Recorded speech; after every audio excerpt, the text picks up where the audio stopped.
저는 고려대학교 의과대학에 있는 박건우라고 합니다. 저는 사실 이 동네 사람이에요. 아직 한 6개월 전까지 이 동네 사람이었고, 여기 한신아파트에서도 꽤 오랫동안 살았고, 이 미아리 영역을 벗어난 적이 없었습니다. 예당교회는 잘 알고 있었고, 그리고 여기 계신 장로님도 한 분이 저의 또 은사님이시고, 그래서 여기에 대해 예당교회를 이제 흠모를 하고 있었어요. 왜냐면 이쁘고, 제가 보기에 참 이쁜 교회라는 생각이 들었었거든요. 오늘 이 자리에서 이런 이야기를 나누게 돼서 전 매우 기쁘게 생각합니다. 오늘 제가 말씀드릴 내용은 일단은 의사 그리고 뇌를 공부하고 있는 사람 입장에서 그렇게 선을 많이 넘고자 하진 않겠습니다. 제가 말씀드리고자 하는 것은 신경과학, 뇌에 대한 이야기가 너무 많이 나오다 보니까, 그리고 인공지능이라는 것과 연결이 되다 보니까 이게 거의 전지전능하게 바뀌면서 거의 신이 되다시피 했어요. 그래서 이러한 것에 대한 것이 믿는 사람도 그렇지만 믿지 않는 사람도 뭔가 쟤네들의 한계가 뭐고 쟤네들이 어디까지 가 있다는 거야, 이런 걸 알고 싶어 하실 수도 있을 것 같고, 때로는 이제 그 과정에서 뇌나 그리고 인공지능이나 하여간 인간의 여러 가지 정신 활동에 대한 이야기를 하다 보면 결국에 가서는 영성에 대한 이야기를 안 할 수가 없거든요. 그래서 그러한 것에 대해서 찔끔찔끔 나왔던 여러 가지 이야기들, 그리고 제가 사실은 이제 정신과, 신경과 모두 다 지금 전문을 갖고 있는데, 정신과 환자들을 볼 때 또는 신경과 환자들을 볼 때 뇌에 병이 생겨서 나타난 여러 가지 이상한 현상들이 때로는 종교적인 어떤 체험으로 잘못 이해가 되는 케이스를 보면서 이러한 것들을 어떻게 생각을 해야 될지를 여러분과 같이 나누고자 합니다. 말씀드릴 내용은 이렇게 큰 세 가지 정도의 그 이야기입니다. 첫 번째는 신경과학에 대한 이야기. 두 번째는 신경과학이 결국엔 알아내서, 인간에 대한 것을 알아내서 그 종교에 대한 접근을 했을 때 많이 연구됐던 이타심에 대한 이야기. 그리고 세 번째 이야기는 제가 겪었던 여러 가지 종교적 체험에 대한 이야기. 그런 걸 가지고 오늘 뒷부분에 같이 질문하고 답하는 시간을 좀 갖도록 하겠습니다. 제일 먼저 제가 항시 하는 질문이에요. 우리 몸에서 가장 중요한 장기는 어디냐? 오늘 시간이 없어서 빨리 가기 때문에 질문에서 답까지 기다리지 않겠습니다. 그냥 답 얘기합니다. 뇌라고 생각합니다, 전. 그런데 아니라고 생각하시는 분들이 있지만 저는 아무래도 뇌인 것 같습니다. 심장이 중요하다고 생각하시지만 심장은 조물주가 우리를 만드실 때 이게 그렇게 중요했으면 해골처럼 딱딱하게 완전히 가려놨어야지. 갈비뼈 사이에 칼을 꽂으면 쑥 들어갑니다. 이거 너무 쉽게 상하잖아요. 쉽게 상할 수 있다는 것은 그만큼 중요도가 떨어질 수 있다는 겁니다. 근데 해골은 어떻게 이렇게 찔러서 안 들어가요. 진짜 이게 너무나도 강력하게 보호가 되어 있었기 때문에 뇌에 대한 연구가 너무나 오랫동안 인류 역사에서 너무나 오랫동안 연구가 되지 않았고, 뇌에 대해서 알기 시작한 건 불과 한 500년? 아니, 진짜로 뇌에 대해서 알기 시작한 건 100년 남짓의 역사뿐이 가지고 있지 않습니다. 뇌. 요게 두근두근 조금 넘어요. 그래서 이제 1300g 정도, 1400g 정도뿐이 안 됩니다. 우리 체중이 2%뿐이 되지 않아요. 근데 이 2%의 체중을 갖고 있는 요놈이 우리 혈류의 약 5분의 1을 가져갑니다. 너무 혼자서 많이 먹잖아요. 이 혼자서 많이 혈류를 가져간다는 게 뭐냐면 그만큼 에너지를 많이 쓴다는 얘기인데, 우리 몸에서 기본적으로 에너지를 가장 많이 쓰는 곳은 뇌입니다. 심장은 그냥 짜주는 거예요. 근육 덩어리예요. 그 어떤 것도 기본적으로 일을 하는데 그렇게 많은 에너지를 쓰진 않습니다. 그러면 여긴 뭐 하는 데죠? 이런 생각을 할 수밖에 없잖아요. 그 안에는 상당히 많은 세포들이 존재하고 있고, 세포와 세포의 연결이 진짜 어마무지하게 많아서 저희는 그 안을 하나의 소우주라고 생각을 하고 있습니다. 그래서 뇌가 어떤 존재인가를 연구하는 학문이 신경과학이고, 저는 사실 신경과학자라고 얘기하기보다는 뇌에 병이 생기면 어떻게 인간의 행동이나 감정이나 그리고 여러 가지 생각이 바뀌는가를 공부하고 또 그것을 치료하는 신경학, 뉴럴로지스트 입장에서 오늘은 좀 얘기를 드리려고 합니다. 뇌에 대해서는 사실은 이미 과거 BC 1700년도에 뇌에 대한 기록이 피라미드에 기록되어 있대요. 그렇지만 이게 뭐 하는 데인지 전혀 몰랐습니다.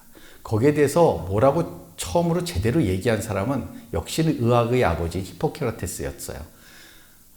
과거 이때까지도 히포크라테스의 가장 큰 업적은 질병이 신의 저주가 아니다라는 얘기를 한 것이 히포크라테스의 가장 큰 업적입니다. 질병은 자연현상이다. 네가 죄를 지었기 때문에 병에 걸린 것이 아니다라는 이야기를 명확하게 한 사람. 그 이전까지는 의사와 주술을 하는 사람은 동일한 인물이었습니다. 이때부터 의사가 갈립니다. 즉 자연현상에서 벌어지는 잘못된 것을 바로 고치는 사람이 있고 신과의 이야기를 따로 하는 사람이 따로 분리가 되는 거죠. 그래서 가장 많이들 얘기했던 뇌전증, 간질의 문제를 뇌병이라고 얘기했어요. 신의 병이라고 생각했고 실제로 성경에서도 영적인 것과 많이 관련된 것으로 표현되어 있는 간질도 이때 이미 뇌병이라고 이야기를 했고 뇌는 인간의 감각 그리고 지성이 있는 곳이라는 이야기를 했습니다. 근데 이런 생각이 이때서부터 계속 발전했으면 모르겠는데 그렇지를 못했어요.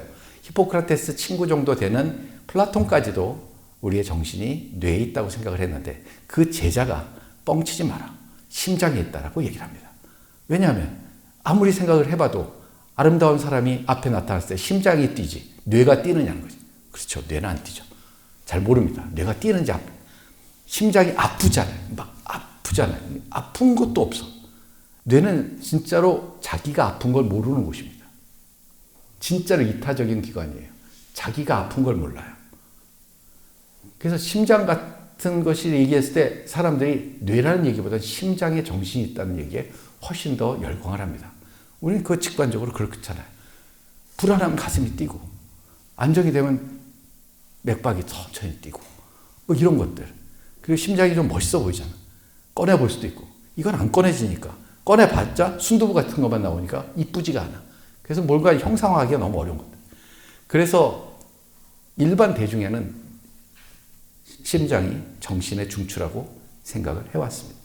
그래서 뭐 계속 그런 쪽에 있는 사람들만 있는 게 아니라 가리라는 사람이 이제 그 1세기 때부터 2세기 때까지 있었던 분인데 이분이 그래도 뇌실에 그리고 뇌에는 정신이 있다 이런 얘기를 했던 사람이고 그 생각이 계속 됐는데 요는 말만 했지 증명하거나 뭘 하지는 않았습니다.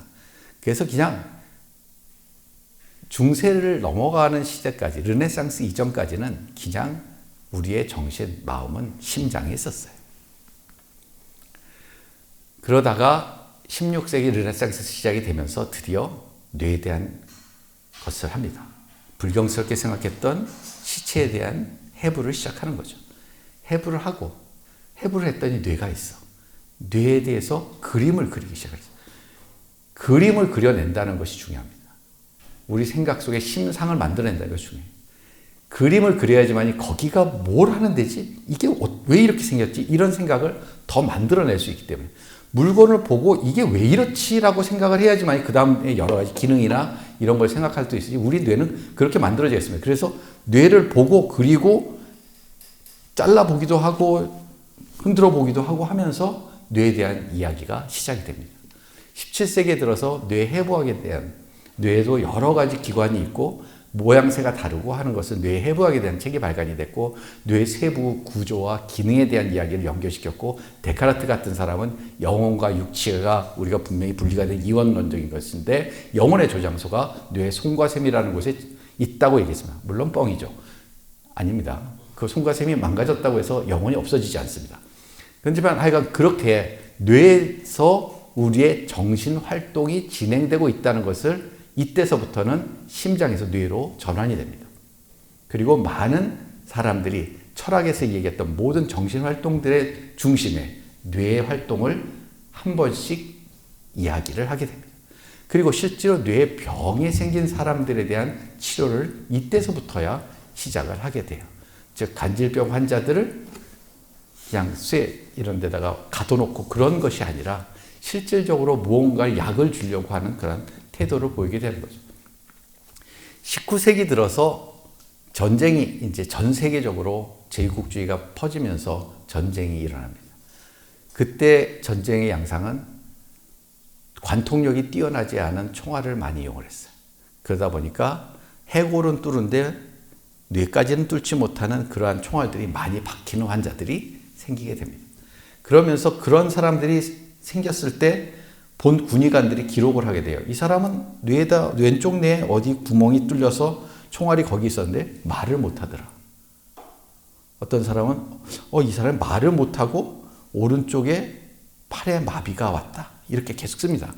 그러다 보면 맞은 데 위치에 따라서 뇌는 분명히 다치긴 했는데 서로 다른 증상들이 나타나는 것을 알게 됐고, 그래서 뇌에 대해서 각각의 있는 위치에 특정한 기능이 있다는 것을 이야기하기 시작했고, 그것이 가장 발달한 게 골상학이라고 해서 잘 아시는 사람들끼리 잘난 척하려고 뇌만 얼굴 모양만 보고 너 짱구니까 머리가 좋겠다 뭐 이런 얘기들이 지금까지 남아있는 게 골상학입니다.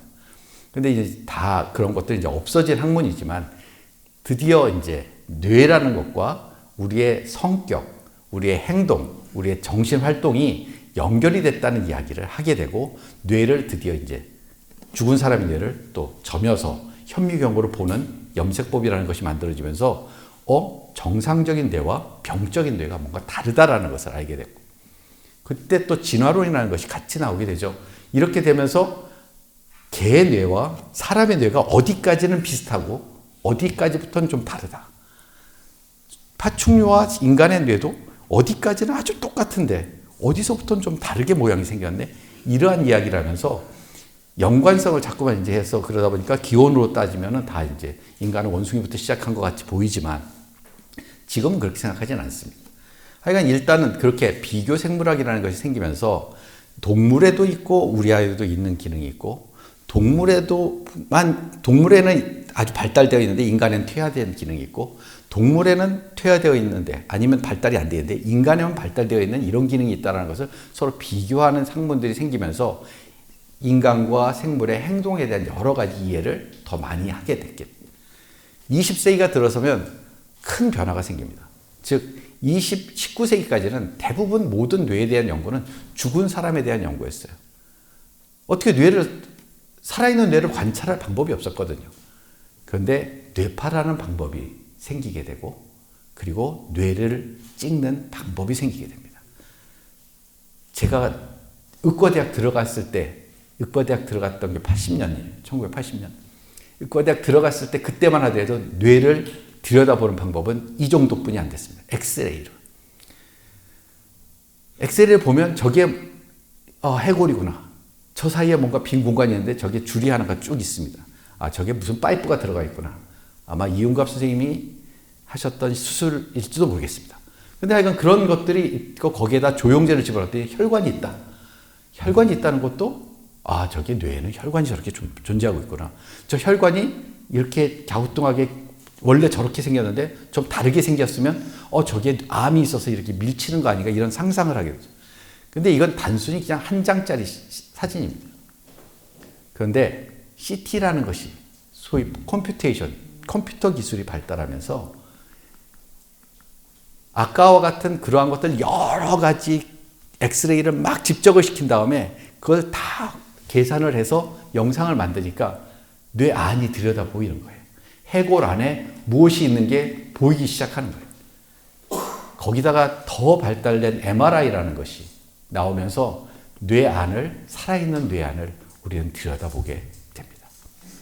그래서 저게 정상인데 저러한 모습이어야 되는데 저러한 모습이 뭔가 변했다. 그리고 혈관 촬영도 저렇게 안에다가 넣어서 혈관이 어떻게 분포되어 있는 것도 알게 됐어요. 그래서 저런 것들이 어떻게 변했다.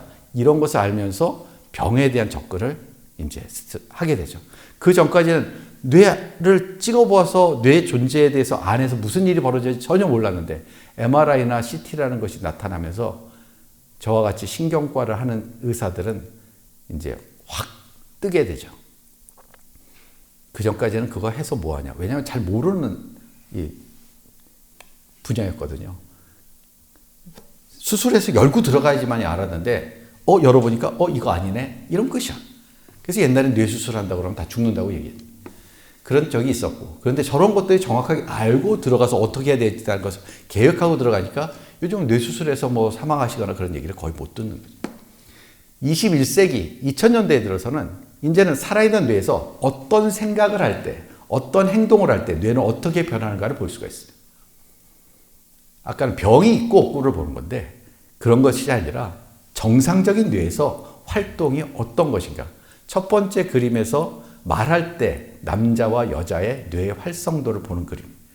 남자는 한쪽 뇌만 쓰고 여자는 두 쪽 뇌 다 씁니다. 그러니까 절대로 남자가 여자한테 말빨로 이길 수가 없어요. 그게 정상이에요. 근데 부득불 그걸 이기겠다고 하면 손뿐이 안 나가는데 이게 안 되는 거죠, 요즘은. 예. 그래서 과거서부터 대부분은 남자가 손을 이렇게 들었습니다. 하여간 이런 여러 가지 행동들을 우리가 알게 됐어요. 거기다가 병의 원인도 하나둘씩 살아있는 뇌 안에서 끄집어내게 됩니다. 이쪽에는 아래쪽 사진은 이제 알츠하이머 병이라고 해서 치매를 일으키는 그러한 병인데, 알츠하이머 병에 이상한 단백질이 많이 끼어 있는데 그 단백질이 얼마나 끼어 있는지를 살아있는 뇌에서 우리가 측정하고 눈으로 볼 수가 있어요. 빨갛게 되어 있는 것이 나쁜 거죠. 아예 그런 것들이 없는 것이 좋은 거고요. 그래서 저렇게 보니까 이 병이 어느 정도 심하게 되는지를 말로만 아는 것이 아니라 그 사람의 뇌에서 어떤 변화를 일으키는지 알게 됐어요.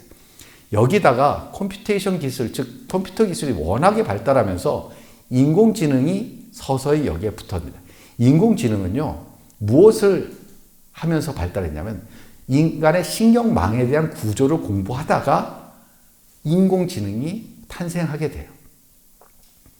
인공지능은 예전에 그냥 회로라고 생각을 했어요. 그렇지만 인간의 뇌처럼 집적되어 있는 회로로 되어 있다는 것을 모르고 있었다가 그러한 것들로 집적시키고 계속 교육을 시키면 이상하게 그 안에서도 스스로 생각하는 듯한 느낌이 드는 그런 활동력으로 아웃풋, 즉 산출물을 낸다는 것을 알게 됐고, 그것을 그대로 컴퓨터에다 적용시켜서 인공지능이라는 것이 만들어졌고, 저놈이 인간의 뇌를 더 뛰어넘는다고 지금 계속 얘기를 하고 있습니다.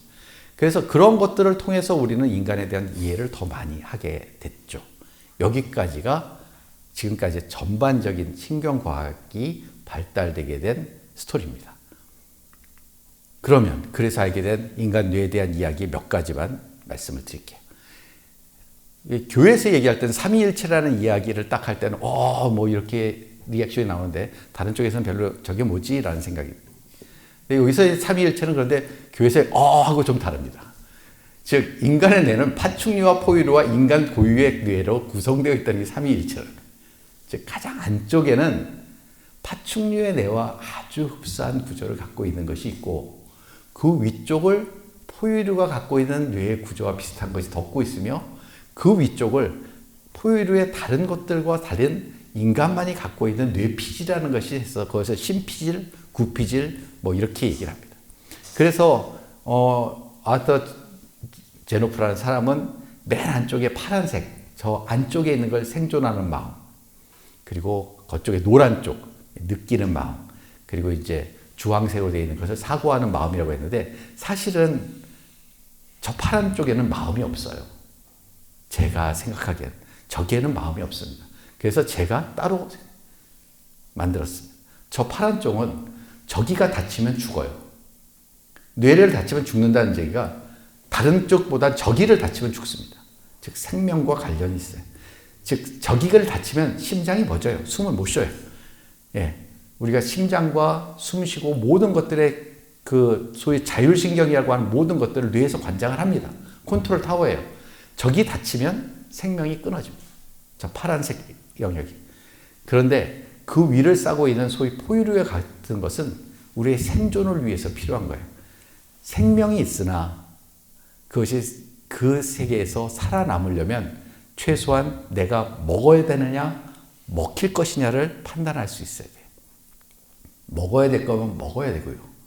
그리고 호랑이한테 강아지가 가서 짖어봤자 맥힙니다. 그럼 그 종족은 끝이에요. 그렇기 때문에 도망가야 될 상황을 판단하는 능력이 저 안에 있습니다. 그것이 뭐냐면 소위 감정 덩어리가 그런 걸 물리면 아프다. 잘리면 더 아프다. 그런 것들을 알고 있기 때문에 저런 거하고 괜히 붙었다가 물리거나 잘리면 너무 아프니까 피하자. 이런 것들이 머릿속에 남아있거나 아니면 그 종족 안에서 전파가 됩니다. 그래서 너는 쟤한테 달려들면 안 돼라는 것들이 있어서 고양이 앞에 쥐. 당연히 고양이 앞에 쥐는 도망가는 그러한 모습을 띠게 되는 거예요. 근데 이제 인간은 어떨까요? 이것을 위해 생존하는 뇌까지만 있다면 인간은 어떨까요? 인간은 빠르지도 않습니다. 철갑을 두르지도 않았어요. 눈이 좋지도 않고 냄새도 잘 맡는 거 아니에요. 손톱이 발달된 거 아니에요. 근데 만물의 영장 탑에 있네. 이게 뭐지? 여기서부터 이제 의문이 생기는 거예요. 인간은 어떻게 모든 동물을 다스릴 수 있었을까? 인간은 사회를 형성한다고 얘기하잖아요. 즉 하나의 동물을 잡을 때 1대1로 붙기보다는 다대1로 붙습니다. 각자의 일을 분업을 하고 그 사냥 활동에 자기의 일을 전체에서 어떻게 해야 될지를 생각을 하는, 즉 같이 모여서 생활해야 되는 능력이 매우 뛰어난 종족이에요. 그래서 따로 있지 않습니다. 같이 있습니다. 인간은. 혼자 있으면 죽어요. 그래서 생활 능력을 갖게 돼요. 생활 능력이라는 것이 결국에는 같이 있음, 이것이 어떻게 보면은 가장 큰 동물에서의 파워였던 것 같아요. 인간이 같이 있음으로써 여러 가지 자기의 능력을 서로 좋은 쪽으로 맞춰서 그 집단을 살아나게 만들었던 거죠. 그래서 그것이 제일 발달한 게 인간의 뇌 구조예요. 그래서 인간만이 갖고 있는 이러한 뇌 구조, 거기에서 발달되게 된 그러한 여러 가지 정신 현상들이 소위 언어라는 거. 즉 말을 할 수 있는 종족은 거의 없어요. 이렇게 현란하게 말을 할 수 있는 종족은 아예 없어요. 이렇게 자기의 생각을 정확하게 표현하려고 하는 그러한 것 자체가 커뮤니케이션이 가능하다는 것이고, 커뮤니케이션을 한다는 것은 결국엔 사회생활을 한다는 거죠. 이것이 단절되면 인간은 사망합니다. 그래서 생활 능력이라는 게 진짜 중요해요. 그리고 이 생활 능력의 능력을 하나님은 저희들한테 주신 겁니다. 뇌를 여러분의 또 잘 아시다시피 뇌는 앞쪽 뇌와 뒤쪽 뇌가 있어요. 이렇게 보면 이렇게 그 절단면이 좀 있습니다. 앞쪽과 뒤쪽. 앞쪽은 주로 우리의 행동과 관련이 있고요. 뒤쪽은 우리 감각하고 관련이 있어요. 그래서 앞쪽이 망가지게 되면 우리의 행동이 마비가 되거나 어주버지거나 이상해집니다. 뒤쪽이 주로 망가지게 되면 보는 기능, 듣는 기능, 뭐 이런 것들이 망가지게 돼요. 앞쪽과 뒤쪽의 기능이 다릅니다. 그렇지만 앞쪽과 뒤쪽의 기능보다 더 여러분들이 잘 알고 있는 기능이 있죠. 왼쪽과 오른쪽이 다릅니다. 또. 왼쪽은 보다 직관적이고, 왼쪽은 보다 논리적이고, 그리고 계산적이고, 이런 것들이, 그래서 언어 능력이 발달되어 있고 수리 능력이 발달되어 있는 쪽이고, 오른쪽 뇌는 직관적이고 예술적인 능력, 그리고 창의적인 능력, 이런 것들이 발달되어 있는 뇌라고 여러분들 아실 거예요. 그래서 뭐 우측뇌를 발전시키자. 우리나라 교육제도는 다 좌측뇌만 발전시킨다.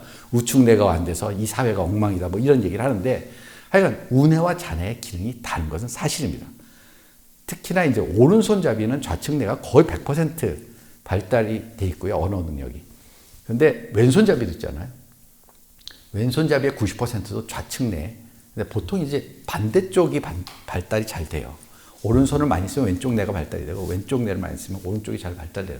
그러니까 그렇게 해서 좌뇌와 우뇌의 특성이 있습니다. 저 특성이 있다는 게 무슨 얘기냐면, 좌뇌가 망가졌을 때 무슨 일이 벌어질 것인가를 우리는 생각을 할 수가 있어요. 논리성이 깨지겠다. 말을 잘 못하겠다. 맞습니다. 그쪽이 망가져서 뇌졸중이 생기면 말 못하는 실어증이 생기고 그렇습니다.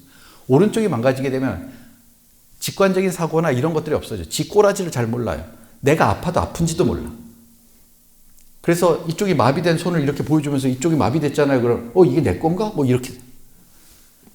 그러니까 실질적으로 환자를 보다 보면 이 뇌가 뭐 이런 것까지 다 관장을 하지라는 깜짝깜짝 놀라는 일들이 많이 벌어지게 되고, 그러다 보니까 뇌가 이런 것도 하고 저런 것도 하고 저런 것도 하고 저런 것도 다 하다 보니까 갑자기 뇌가 전지전능해진 거예요. 거의 모든 것을 관장을 하고 있거든요. 그걸 따라서 만든 인공지능이 이제 전지전능이죠. 근데 이게 왼쪽 뇌, 오른쪽 뇌, 앞쪽 뇌, 뒤쪽 뇌 이게 따로따로 노는 게 아니라 뇌는 신경 다발이 존재를 해서 서로 연결이 됩니다. 기가 막히게 이 안에서 연결이 잘 돼 있어요. 보통은 대부분 기본적인 발생 지점은 뇌간, 즉 우리의 생명 현상과 관련되어 있는 곳으로부터 시작을 해서 우리의 생존과 생활 능력과 연결을 쫙쫙 시킵니다. 즉 결국에는 우리가 살아가려고 뇌가 발달되어 있고 살아가기 위한 방책을 하는 것이고 우리가 종국에 가서 어떤 행동을 할 때 너무나도 어떤 한쪽으로 치우치 않으라는 것은 결국엔 너의 생존에 문제가 있다는 것을 워닝 주는 그런 사인이 우리 뇌에서 스스로 만들어지는 그러한 모습을 보이게 됩니다. 그리고 뇌와 뇌 사이의 연결은 정기적인 신호와 화학적인 신호 두 가지로 가게 되는데 일단 신경 다발이 이렇게 가서 전선처럼 이렇게 연결되어 있습니다. 전선에서 이쪽에서 이쪽까지 확 가죠. 정기적인 거기 때문에 금방 갑니다. 그런데 다음 세포와 다음 세포의 사이는 약간 떠 있어요. 그래서 전기가 넘어가지 않고 그 사이는 화학적인 전달을 합니다. 그 화학적인 전달을 갖고 우리는 또 다른 여러 가지 기능을 할 수가 있어요. 화학적인 전달이 저기가 떨어지느냐 왕성해지느냐 어떤 화학적인 물질이 전달되고 안 되느냐에 따라서 우리의 감정이나 우리의 행동이 확 바뀝니다. 신경 전달 물질이라는 이야기를 들어보셨나요? 세로토닌 합시다 뭐 이런 얘기 들어보셨죠? 세로토닌이 결국엔 신경 전달 물질이에요. 뇌에는 저렇게 여러 가지 영어로 써놔서 죄송합니다만 아드레날린, 노르아드레날린, 도파민, 세로토닌, 가바, 아세틸콜린, 글루타메이트, 엔돌핀 뭐 이런 것들 언뜻 이렇게 얘기 들어보면 뭐 여러 강의에서 언뜻 들어봤던 얘기들이 이런 것들이 정기적인 것과 저 신경 전달 물질의 조화가 우리의 행동과 우리의 정신과 우리의 감정과 이런 것들을 관장을 한다는 겁니다. 이것을 제가 80년도에 의과대학 들어가서 타임지를 읽다가 아주 초반에 아주 초기 연구 결과지만 저걸 읽게 됐어요. 그때 당시만 하더라도 저의 생각은 왜 이게 말이 되는가? 우리의 감정이나 우리의 정신이 저런 화학물질이 많고 적고에 따라 왔다 갔다 한다. 이거 도저히 받아들일 수 없는 것이었기 때문에 저는 원래 의사를 하려고 의과대학 간 것이 아니라 수학을 못한다고 의대랑 가라고 그래서 가서 성공한 사람인데 그 의대 나왔는데 제가 뭘 하겠다는 생각이 전혀 없었어요. 그런데 저걸 딱 읽고 뇌를 해야 되겠다는 생각을 그때부터 시작을 했어요. 도대체 우리의 뇌는 화학적인 물질에서 왔다 갔다 하는 것이 진짜 참이냐 거짓이냐. 그런데 지금 저는 저 물질을 작동시키는 여러 가지 약재를 이용해서 치료를 하고 있습니다. 저건 참이에요. 그보다 놀라는 것은 저런 걸 어떻게 만들었는지가 너무 신기한 거예요. 저런 생각이 어떻게 있을 수 있지라는 것을 하면 할수록 느끼게 되는 것이 제가 느끼는 신의 존재를 느끼게 되는 그런 포인트입니다.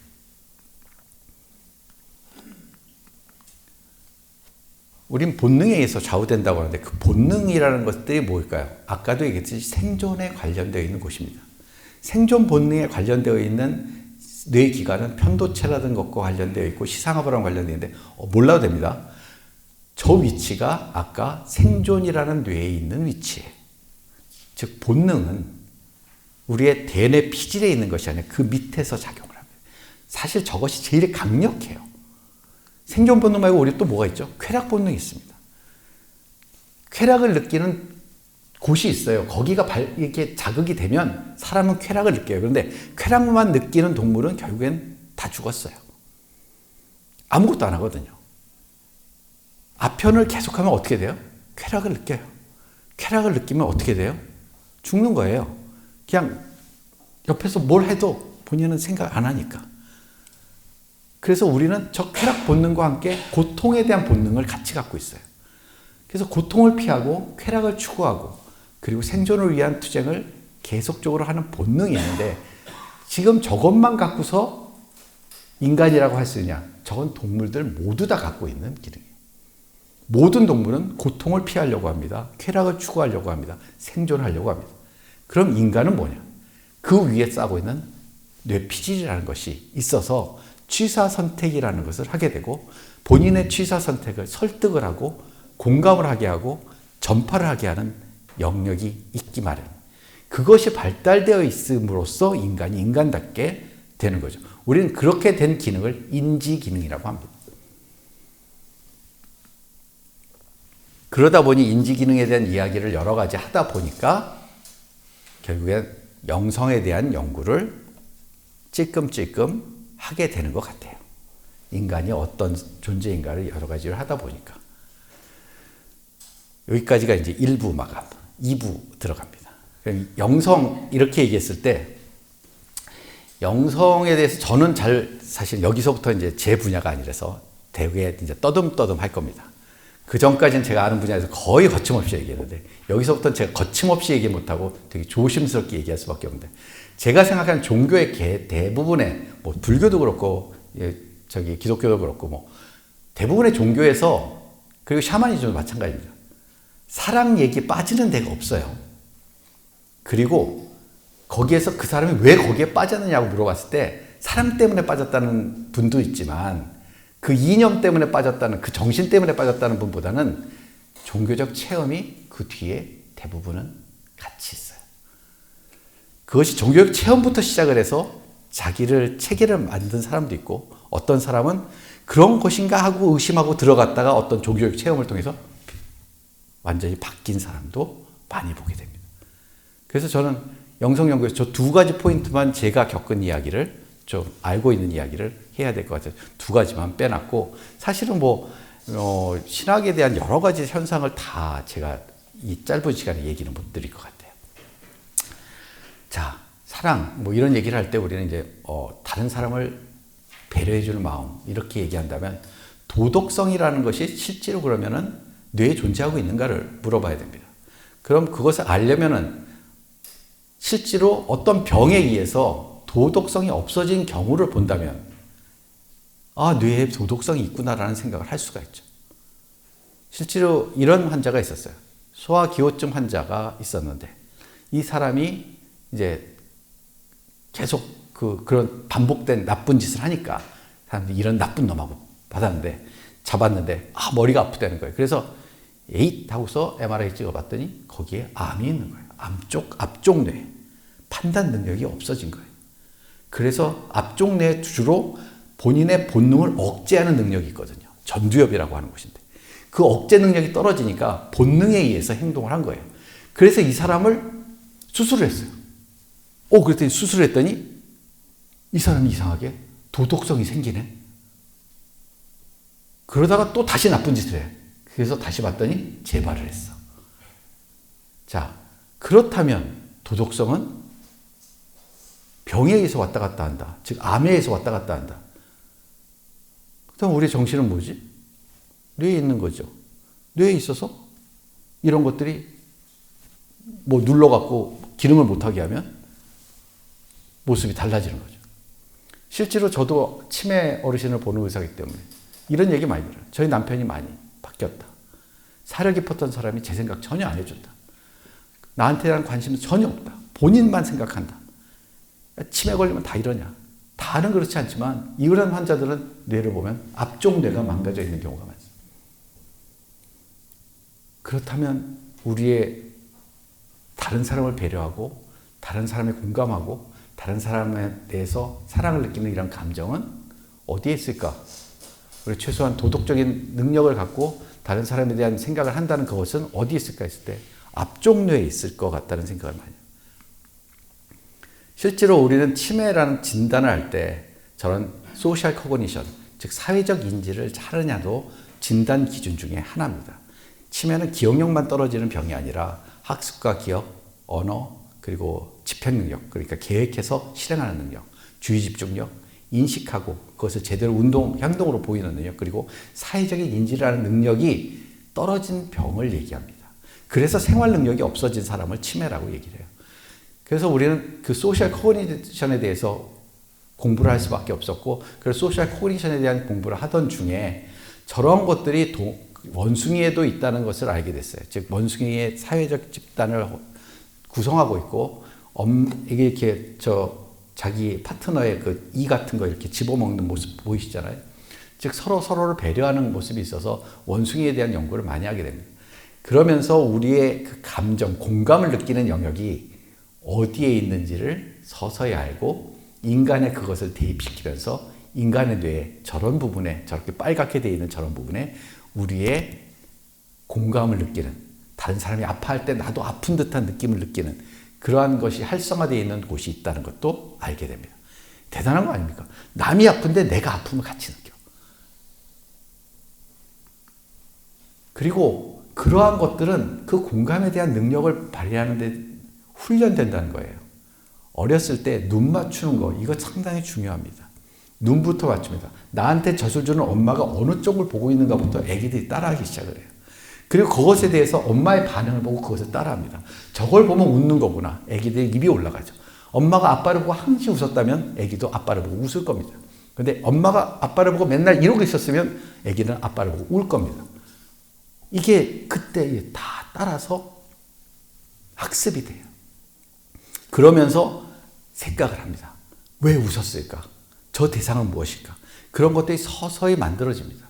그것을 멘탈라이징, 마인드 리딩이라고 하는데, 우리의 마음을 읽는 능력이 3, 4세 때부터 생기기 시작을 해요. 그래서 엄마하고의 눈빛 교환, 그리고 같이 이야기하는 것이 이때 진짜 중요합니다. 이래야지 공감하는 아이가 만들어져요. 그래서 이때 엄마와 아빠의 관계가 애기한테 주는 영향이 큰데, 요즘은 왜 그렇게 영어 유치원에 보내는지 모르겠어요. 저기에는 언어 능력이 상당히 중요하거든요. 저때 이쁜 말을 배워야 돼요. 그래서 저때 이쁜 말을 배우면 진짜 공감하는 이쁜 말을 하는 어린이로 자라는데,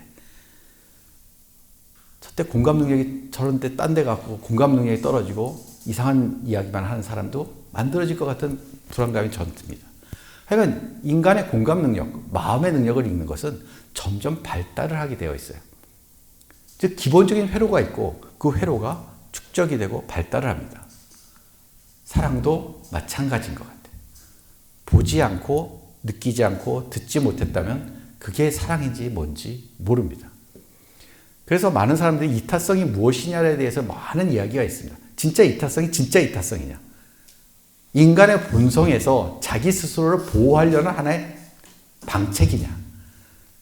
허울 좋은 것이다. 사랑? 그게 뭔데? 다 지 좋으라고 하는 거 아닌가? 이런 얘기들이 서로 왔다 갔다 할 수밖에 없죠. 그렇지만 계속적으로 여러 가지 실험 환경을 만들고 심리학에서 얘기를 해서 우리 뇌에는 자기를 아는 영역도 있고, 그리고 다른 사람을 생각하는 영역도 있고, 그것을 추론하는 영역도 있다는 것을 자꾸만 밝혀내게 됩니다. 그러다 보니까 뇌가 모든 것을 다 할 수 있는 것 같은 느낌이 들죠. 그리고 실질적으로 여러 가지 뇌 MRI를 통해서 매핑을 해본 결과 저런 쪽이 주로 우리의 사람의 공감과 사랑을 느끼는 영역일 것이다 라고 생각을 하는데, 아까 얘기한 그 영역에 저런 암이 생기거나 뇌세포가 파괴가 되면 그것이 없는 모습을 보면서 아, 이게 딱 맞네. 즉 뇌는 뇌가 없으면 사람도 없다. 뭐 이렇게 되는 거죠. 그러니까 뇌가 있어야 뭐가 된다. 이런 뇌 전지전능설이 이제 나와요. 그러면서 이렇게 그 다음에 나오는 얘기가, 그렇다면 신도 인간이 만드는 게 아닌가? 인간의 정신 활동이 만들어낸 게 아닌가라는 이야기를 하게 되고, 그것의 대표적인 사람이 이제 이기적인 유전자라는 책을 지은 리차드 도킨스라는 사람이에요. 그분이 이제 아주 이제 크게 얘기를 하죠. 갓 델루전이라는 그 책, 신은 망상이다 라는 얘기를 하게. 물론 이제 이쪽 반대쪽에 있는 그런 여러 가지 이야기도 있습니다. 하여간 저렇게 신경과학은 발달하게 되고, 병과 그리고 우리가 추정되어 있었던 여러 가지 뇌 활동과 붙여보고 하면서 계속적으로 인간의 기능에 대한, 인간의 생각에 대한 것을 알게 됩니다. 결국엔 인간의 이타적인 행동은 여러 가지 이야기를 해서 모아보면 뇌에서 교육되고 발달되는 거예요. 그리고 남의 마음과 의도를 알아내는 능력이 있어야 돼요. 그렇지만 저것만 있으면 안 되고요. 나의 욕망을 억제하는 능력도 같이 있어야지 이타적인 행동이 나옵니다. 그리고 2차적 보상을 추구하는 능력도 있어야 돼요. 저로 인해서 나에 대한 이득도 챙깁니다. 나의 행동을 그리고 감시를 해야 됩니다. 지나치지 않게. 이러한 것들이 제대로 잘 밸런스 있게 만들어지면 의사 관점에서 하는 얘기는 이타적인 행동은 뇌피질에 의해서 활동이 잘 되면 이타적인 행동이 기본적으로 내재되어 있다는 생각을 하게 되고요. 저것이 망가지는 질병이 생기게 되면 그 이타성이 없어지게 되는 거죠. 그럼 우리의 사랑은 어디에 있어요? 뇌에 있어요. 그런데 뇌를 만드신 분이 누구냐는 거죠. 나의 뇌냐? 아니면 하나님이냐가 여기서 달린다고 저는 생각을 합니다. 그래서 뇌가 신을 만들었느냐 뭐하느냐, 신에 대한 개념을 만들 수는 있겠지만 인간과 뇌를 만드신 분이 누구냐고 얘기했을 때는 또 다른 얘기입니다. 우리는 신학은 아마 인간을 만들고 뇌를 만드신 하나님에 대한 이야기를 하는 것이고, 우리는 뇌에서 결국엔 하나님을 인지할 수 있는 능력이 이제 서서히 우리 스스로가 뇌이라는 곳에서부터 시작되고 있다는 것을 이제 알게 된 시기에 온 거예요.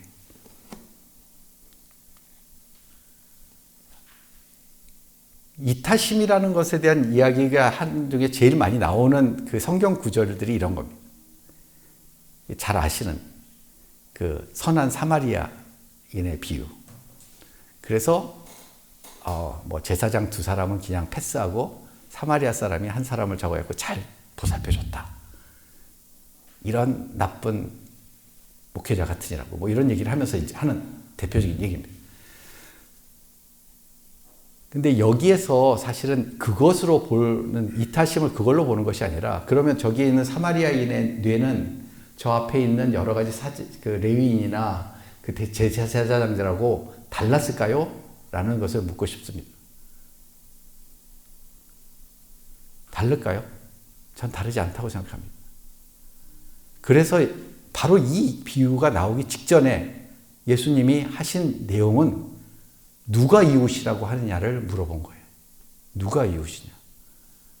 즉 섬한 사마리아인의 입장에서 본인의 이웃, 내가 케어해야 되는 범인은 저 사람까지였고, 제사장 입장에서는 피 흘린 사람은 내 이웃이 아니었던 거예요. 결국에는 내 이웃의 범위를 넓히는 것, 내가 케어해야 될 범위를 넓히는 것, 그것을 넓혀서 결국에는 나의 원래 뇌 활동을 이타적 뇌회로를 동작시키는 그 자체, 그게 제가 보기에는 이타심의 모습이라고 생각을 합니다.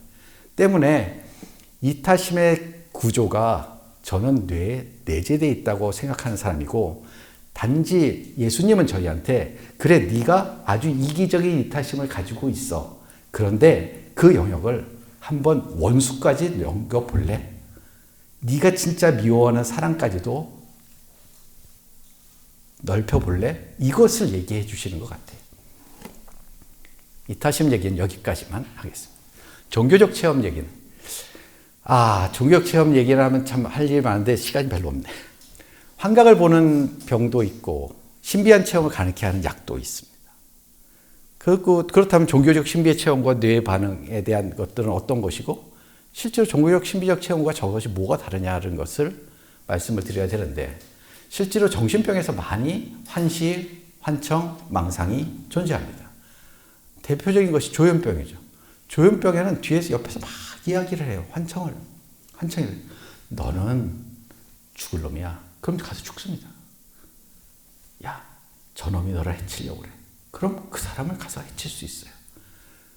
그래서 이게 환청이 너무나 강력하기 때문에 그 사람의 그런 행동을 좌지우지합니다. 그래서 조현병이 무서운데, 그래서 약을 쓰면은, 근데 그 환청이 없어져요. 약이 어떤 약이냐면 아까 얘기한 신경 전달 물질을 조절하는 약이에요. 신경 전달 물질을 조절하는 약을 줬더니 그 사람이 뇌수술을 한 것이 아닌데 환청이 없어졌어요.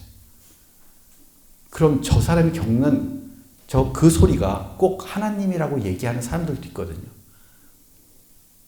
그럼 그 사람의 종교적인 체험은 어떻게 보면은 정신병의 결과였죠. 그리고 우리는 그것을 신경 전달 물질을 조절하는 약을 써서 없앱니다. 귀신을 물리쳤죠. 조울증도 마찬가지입니다. 이게 팍 뜨면은 우울증은 팍 가라앉는 겁니다. 팍 가라앉는 사람은 대부분은 가라앉을 때 생각이 바뀌면서 감정이 바닥을 치면서 생각이 바뀌면서 난 죽을 놈이고 내가 죽어야 될 이유에 대해서 고민하던 차에 환청이 들립니다. 그래 넌 죽어. 그럼 가서 죽습니다. 환청이 들리는 상황에서의 그 자살 충동은 진짜 강력합니다. 조증이 뜨면 어떻게 되냐? 전지전능감이 들어가요. 생각의 속도가 무지하게 빨라집니다. 이분들하고 얘기하면 이런 천재가 있나 이런 생각이 들 정도로 되게 머리가 빨리 돌아갑니다. 그러면서 이 사람이 어디까지 가냐면 내가 신이 아닌가? 아니다. 신이다라는 생각까지 가요.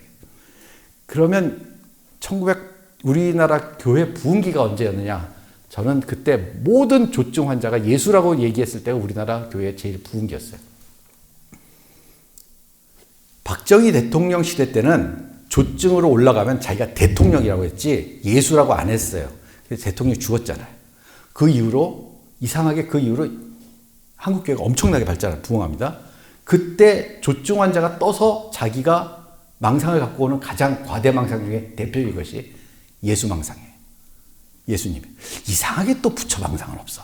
하여간 예수님이 많아. 우리 동네 또 많을 때는 막 여러 명도 있었어.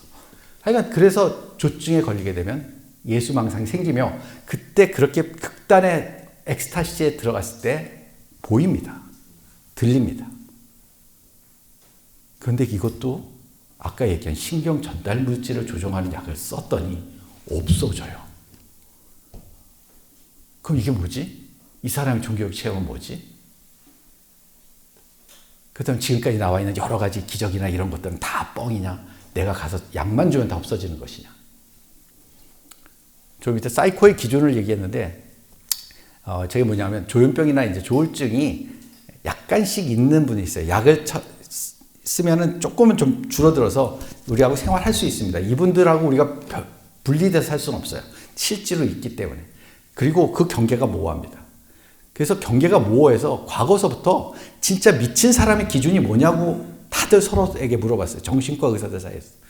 그래서 정신과 의사들이 이건 결론 낸 건데 저 사이코의 기준, 즉 저 사람은 입원을 시켜야 되겠다 라는 기준이 어디에 있냐면 지나침과 현실감과 병식이라는 이 세 가지 포인트에서 봅니다. 그 사람의 감정이 너무 지나친 거예요. 너무 우울한 거예요. 너무 하늘로 뚫고 돌아가서 과대한 거예요. 그리고 너무 의심스러운 거예요. 그러면은 지나친 것이 사이코라고 얘기할 수 있는데 근데 세상에는 그런 사람이 너무 많아.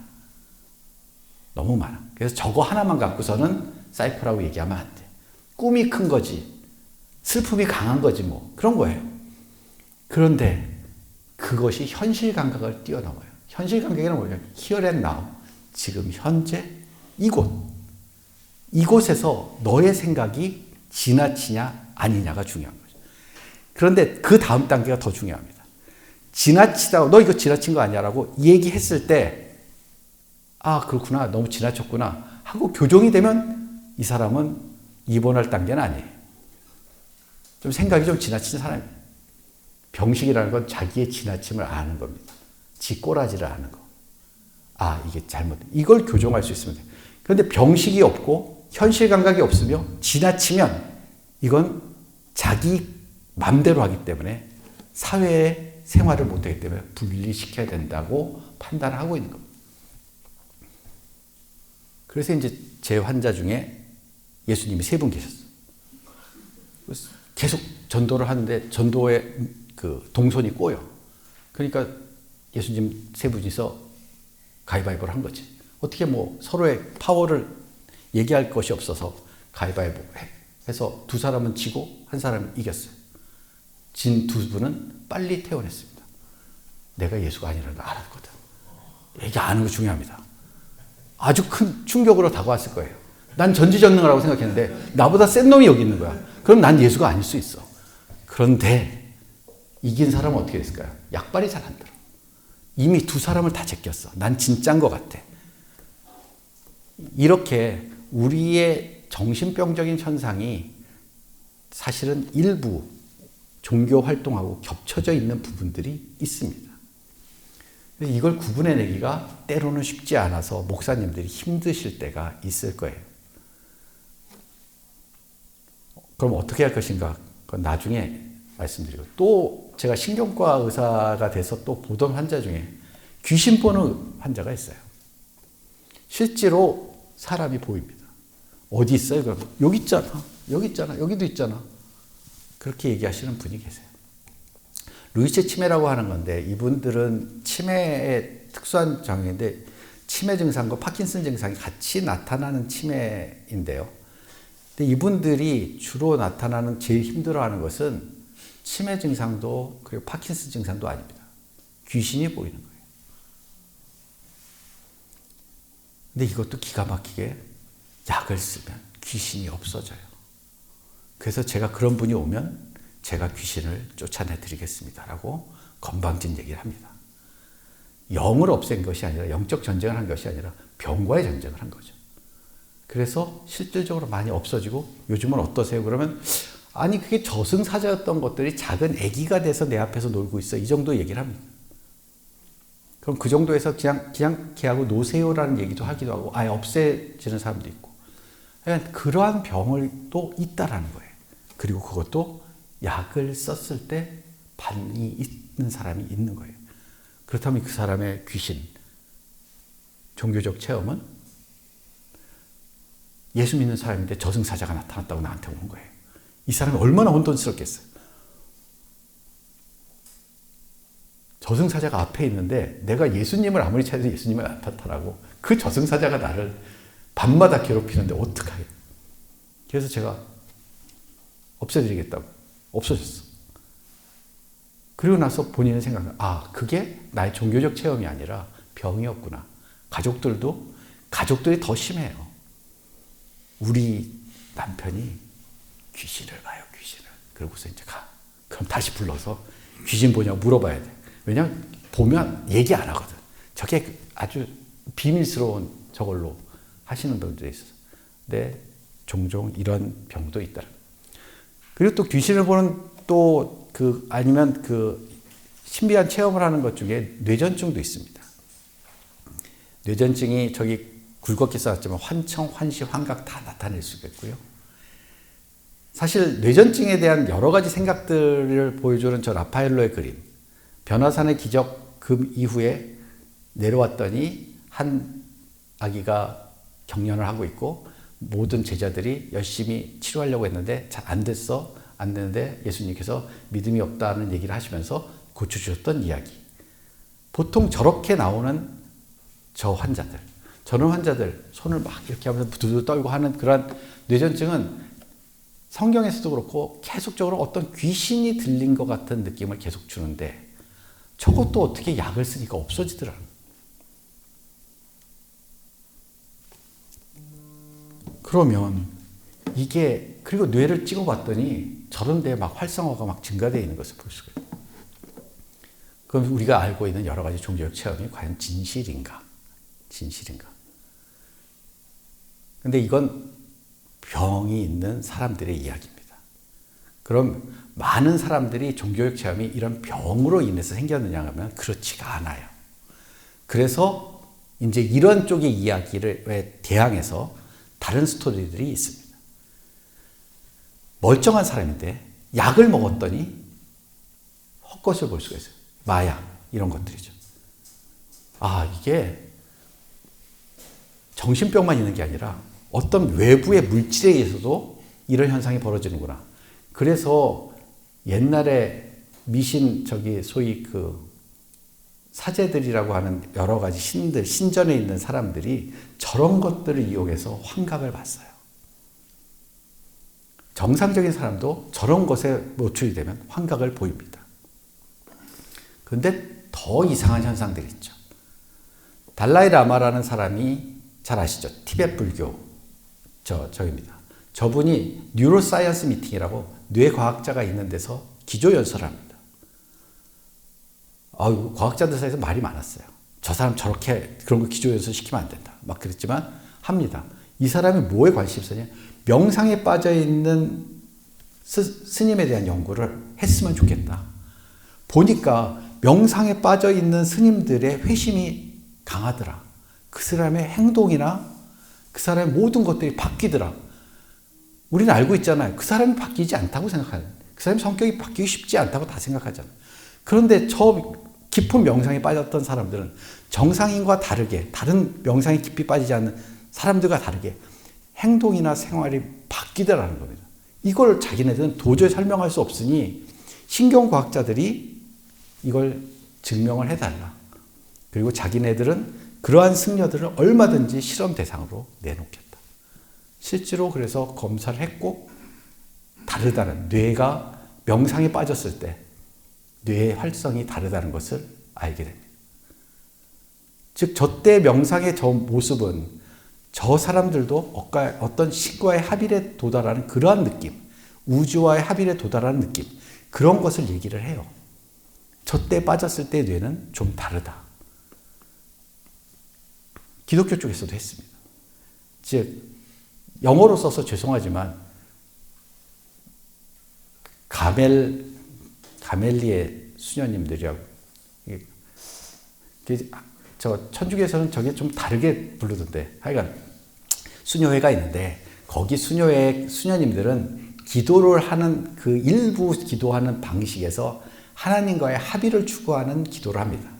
즉 책을 보면서 묵상 기도도 하고 명상 기도도 하지만 하나님과의 합의를 위한 그러한 관상 기도라는 것을 하게 되는데, 그 관상 기도 순간에 모습이 어땠을까라는 것을 이제 뇌 연구를 하게 돼요. 그런데 그런 것들이 평생 한 번 내지 두 번 있기 때문에 이걸 끄집어낼 수가 없어요. 그래서 이 사람은 그때 당시에 느꼈던 상황을 다시 한번 그냥 머릿속으로 재현해 달라고 하면서 했던 저겁니다. 그런데 뇌의 활성도를 본 거고요. 그리고 보통 명상을 했을 때 뇌의 활성도를 보고, 그리고 아무 생각 없을 때 뇌의 활성도를 보고 서로 비교를 했는데, 그런 합의를 느꼈을 때 활성화되는 뇌의 영역이 진짜 광범위하게 있다라는 거예요.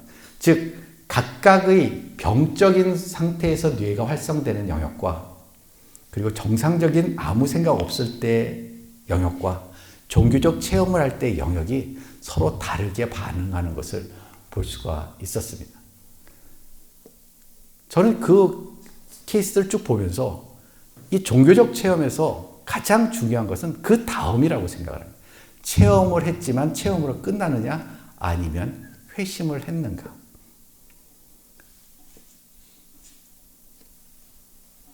바울을 우리는 그 소위 뇌전증 환자라고 보는 쪽이 많습니다. 아주 유사해요. 뇌전증 환자가 얘기하는 것과 아주 유사합니다. 그런데 다 그것을 겪으면서 바울과 같은 회심을 했는가, 그건 아닙니다. 회심이 되면 저는 그것을 종교적 체험이라고 생각을 합니다. 즉 종교적 체험이라는 현상 자체에 무슨 의미가 있는 것이 아니라 그로 인해서 바뀐 인간의 태도가 종교적인 의미가 있다고 저는 생각을 해요. 우리 뇌는 그냥 자극에 대한 반응을 하게 되어 있는 기관입니다. 감각기와 근육이 발달돼서 자극에 대한 반응을 하게 되죠. 앞부분의 자극, 감각기, 근육 반응, 이렇게만 가는 걸 반사라고 합니다. 그렇지만 그것은 뇌에 없어도 돼요. 뇌가 없어도 그것은 합니다. 그런데 우린 뇌가 있으면서 감각에 대한 평가를 하고요. 그것을 과거의 자기의 경험과 알고 있는 지식, 과거에 여러 가지 들어왔던 것들과 합쳐서 여기에서는 이런 정도의 이런 운동을 해야 되는 거라는 것을 정확하게 판단하고 밖으로 내보냅니다. 이게 뇌에 하고 있는 일이에요. 그렇다면 우리는 자극과 반응을 하는 이 기가 막히게 만들어지는 이 조직이 있는데 이걸 볼 수 있냐는 거예요. 이걸 보신 분이 계십니까? 목사님. 신이나 성령을 보셨습니까? 보신 분도 있겠죠.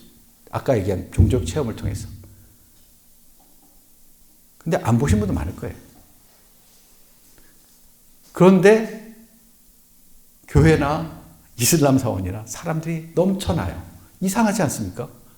본인은 보지도 않았고 느낀 적도 없고 한 번도 머릿속에 들어가 있어서 그런 것들을 해야 된다는 거 모르면서도 이상하게 마치 신이 있는 것처럼 작동을 하고 있는 인간의 모습. 아까 얘기한 여러 가지 것들하면 개인이 자기가 살아가기 위한 서바이벌을 위해서만 존재하고 있던 뇌라면 신이라는 영역, 이것에 대해서 반응을 안 해야 되는 것이 도리어 맞다고 생각을 합니다. 그것만으로도 충분하기 때문에. 그런데 저 믿음을 바라는 것의 실상이 보이지 않는 것의 증거라는 저 이야기가 저도 상당히 어려웠는데 저걸 보다 보면 참 이상한 얘기예요. 바라는 것의 실상이라는 게 바라는 것이라는 건 지금 현재 나한테 없다는 건데 이게 그걸 자극으로 들어왔다는 거예요. 없는 것이 나한테 들어왔어요. 그리고 보이지 않는 것의 증거라면 자극이 하나도 없었는데 그것을 마치 있는 것처럼 반응을 해요. 아마도 저것을 움직이게 되는 그러한 것은 인간의 뇌라는 박스 안에서만 갖고서 이야기할 때는 저것이 도저히 작동할 수 없는 기조입니다. 우린 자극되지 않으면 반응되지 않습니다. 결국엔 자극에 대한 반응인데 어떻게 자극도 되지 않고 물을 유로 생각을 하고 마치 그것이 있는 것처럼 행동을 하고 그것이 실질적으로 존재하고 있다는 생각을 모든 사람이 공유하며 그것이 똑같은 생각을 공유하는 사람들이 모여서 주말마다 아니면 매일 기도를 하고 생각을 할 수 있을까? 너무 이상하잖아요. 그래서 저는 이것을 참 인간의 뇌만 생각을 했을 때는 도저히 이해할 수 없는 부분이고 범접할 수 없는 부분이고 이 부분이 어떻게 보면 하나님의 영역이라고 생각을 하는 거죠. 예수님을 봤던 제자들은 위트니스, 즉 목격자였습니다. 그분들은 봤습니다. 만졌습니다. 그래서 적절한 반응을 했죠.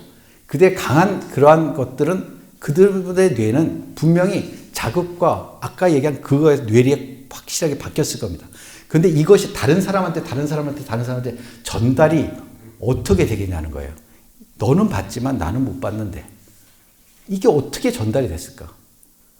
그것을 설명할 수 있는 방법이 별로 없다고 저는 생각을 했는데 성경책에는 제가 모르는 존재가 하나가 있더라고요. 성령. 성령이라는 존재만이 이 사람의 눈으로 보고 만졌던 그 경험을 다른 사람한테 넘겨줄 수 있는 매체가 될 수 있는 거예요. 그렇지 않으면 우리는 사실은 설명이 되지가 않아요, 아직은. 그래서 저는 이제 마무리 짓습니다. 헛소리를 좀 많이 했는데 일단은 종교적인 영역에서 우리 종교적 체험은 회심을 동반한 것이 진짜로 종교적 체험이고 그러한 종교적 체험을 가진 사람들이 실질적으로 모여서 그것을 전파했을 때 전파될 수 있는 힘은 인간의 노력이 아니라 성령이라는 존재가 있어야지만이 가능할 것이다라는 생각을 하는 그런 그냥 의사로서의 말씀을 드렸습니다. 예, 이것으로 마치겠습니다. 감사합니다.